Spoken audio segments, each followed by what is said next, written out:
sourire. Allô. Ah, Patrick. Ça va? Ça va?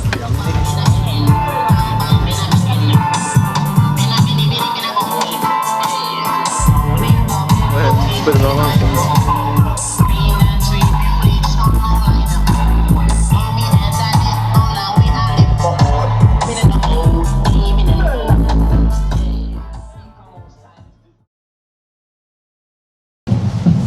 Donc voilà, bonjour, nous sommes en présence d'un groupe de reggae, si j'ai bien compris. Qu'est-ce que vous faites Alors, nous c'est Travel Sound, on vient d'une association et dans cette association il y a une branche reggae dub qui a un sound system qui s'appelle Travel Sound Hi-Fi. Et du coup on s'occupe du dub corner au Festipop et on accueille des artistes qui ont joué tout le week-end ici, qui vont jouer aussi ce soir. Et voilà, on invite des collectifs aussi. Hier il y avait Balbache qui était là. Donc voilà, on s'occupe du sound system reggae dub sur le Festipop. D'accord. Et c'est la première fois que vous venez au Festipop? Pour notre part, c'est la 4e année en participant en tant qu'artiste et en accueil au sound system. C'est la 2e année avec notre sono. Avant, on avait invité d'autres sonos qui sont venus pour les sound systems. Et sinon, en tant que festivalier, je crois que ça fait 6 ou 7 fois que je fais le Festipop. D'accord. Ça existe. Et pour... il y a d'autres personnes, d'autres artistes qui sont là, qui sont déjà venus aussi. Bonjour. Très bien. Et donc votre objectif c'est quand vous chantez en fait ça parle de quoi? De la culture urbaine? Alors moi pour le chant c'est pas trop ma partie, nous on est plutôt ce qu'on appelle des sélecteurs, on met des morceaux et on a des chanteurs qui chantent sur les versions. Niveau du coup parole, je vais plutôt laisser les filles, c'est les 2 chanteuses invitées ce soir et du coup qui pourront te dire un peu l'inspiration. Après moi, bon bah après moi. Voilà. Salut, moi c'est Samara Luca. Du coup je suis invitée ce soir avec le Travel Sound, avec qui on avait déjà fait quelques sessions. Et du coup tu posais des questions sur la façon dont on écrit nos paroles, je crois. Oui. Alors après c'est pas une question. Moi ça parle pas du tout de culture urbaine, je parle de plein de choses, ça dépend de l'inspiration du moment, c'est souvent assez spirit, parce que ça va être des choses qui relèvent plus du développement personnel, de la spiritualité, mais sans mettre trop de mots précis dessus. Voilà. D'accord. On essaie de chroniquer notre réalité.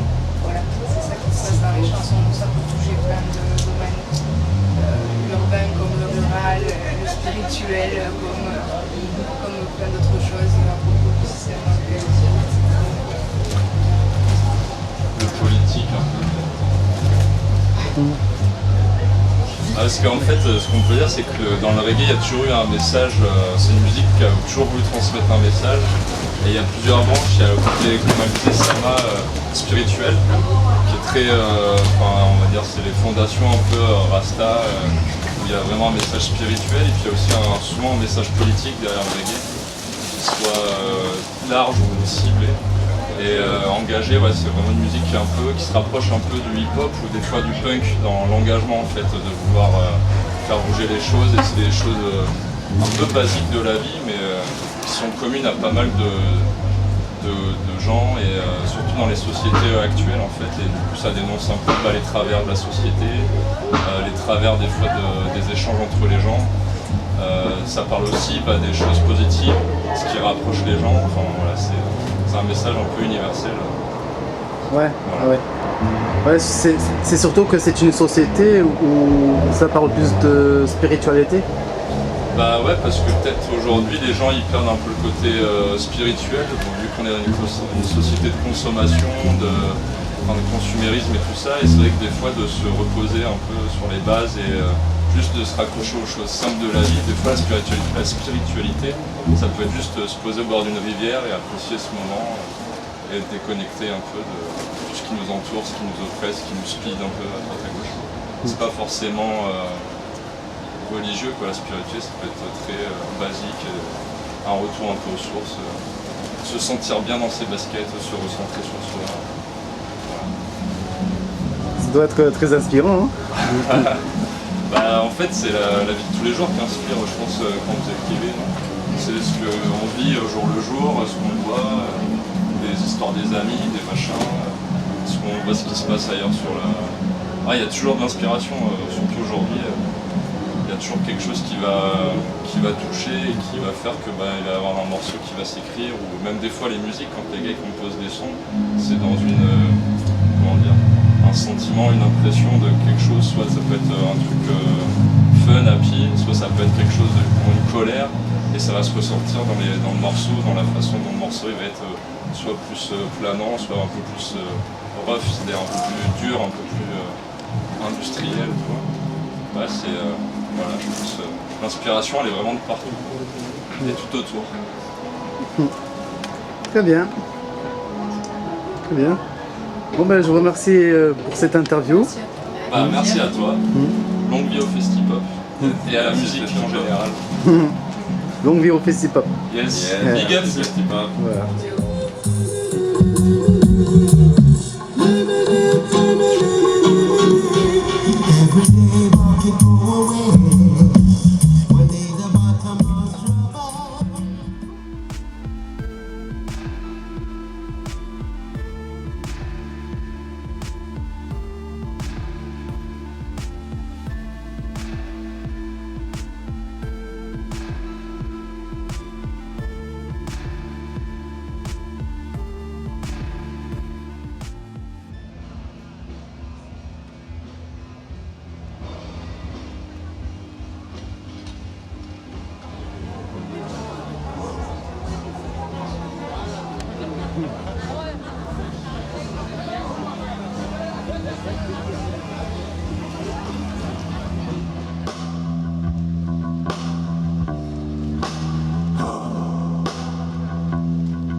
Merci à vous.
Du bruit pour l'homme que l'on nomme Dakosh, aka Braco Sound.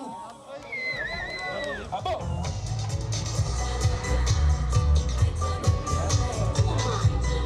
Attends. Tu risques quelle heure, Patou? Sur le tard, un petit peu, ouais. Ah, tu vas bientôt.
C'est parti.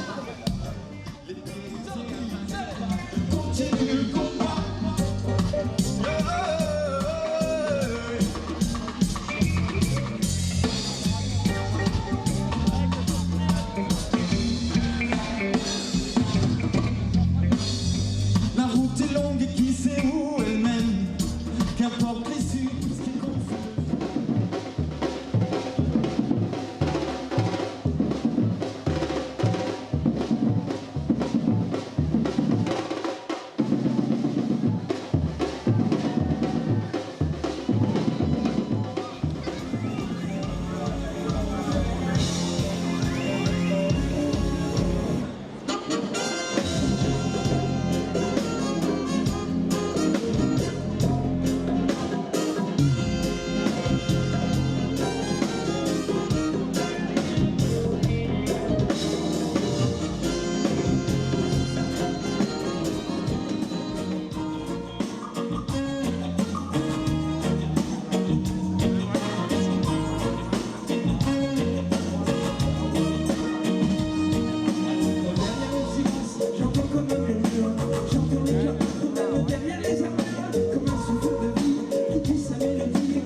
Peut-être qu'on se comprendrait ici, on se regardait un peu plus. Peut-être que l'on verrait